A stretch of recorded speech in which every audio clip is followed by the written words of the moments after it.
Welcome to another episode of our clinical education series, DM Myth, True or False? Today's myth is the following. DM can shorten the treatment time with aligners. True or false? Let's look at the literature. This is a DM treatment timeline. You'll notice there are red squares and green circles.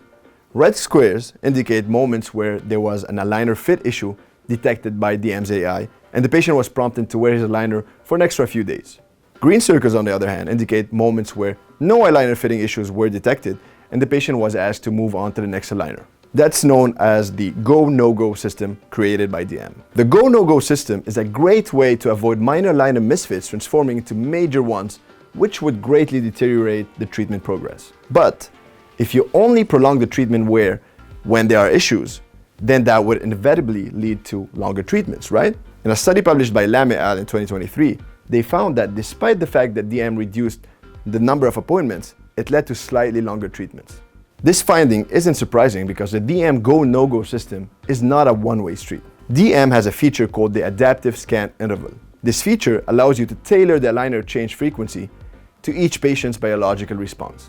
In other words, if the treatment is going well, that interval can be reduced and vice versa, all according to your preference, of course. For example, in a case study by Dr. Owen Crotty, he demonstrated how he utilized this feature to achieve these results, progressing from this, while reducing treatment time by 20% and eliminating 6 unnecessary visits. By looking at this timeline, you can see that after 5 successive goes, the aligner change interval was shortened from 7 days to 5 days at stage 16, which allowed him to shave off 2 months of treatment time. Yeah, well, this was just one case, he got lucky. A recent RCT study done at Harvard showed that leveraging this feature has the potential to significantly reduce treatment time. On average, the DM group changed their aligners with a frequency of 4.86 days compared to the standard 7 days. The authors highlighted another interesting find in the study, stating the following. While the average tray change took 4.86 days in our study, some patients required considerably more time to get a go on at least one of the trays of their study series.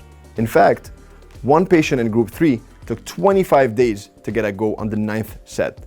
Our result support a novel application for DM whereby aligner changes can be customized for each patient set of trays. So, can DM shorten treatment time with aligners? Obviously, we need more robust studies to give a definitive yes. However, available data suggests a strong possibility. Thanks for watching and see you next week for another episode.